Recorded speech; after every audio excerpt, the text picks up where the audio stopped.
σε αυτή την κρίσιμη στιγμή για την πόλη μας.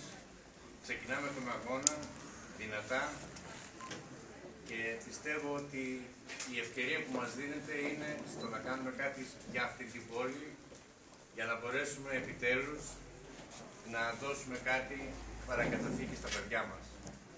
Είναι δύσκολη η καιρή, πρέπει να αντισταθούμε, πρέπει να δημιουργήσουμε τον πυρήνα αυτό που θα δώσει κάποιο καινούριο στίγμα, κάποιο καινούριο πρόσωπο σε αυτή την πόλη που τα τελευταία χρόνια δυστυχώς, ενώ θα έπρεπε να είμαστε το νούμερο 1 πόλη στην Καστοριά, στην Ελλάδα όλη η Καστοριά να είναι το νούμερο 1, δυστυχώς δεν έχουμε αυτή την κατάληξη.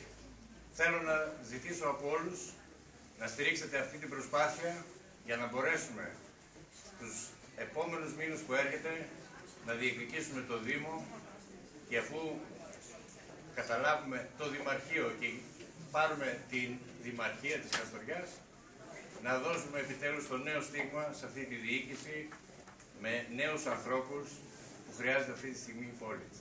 Σας ευχαριστώ όλους μέσα από την καρδιά μου.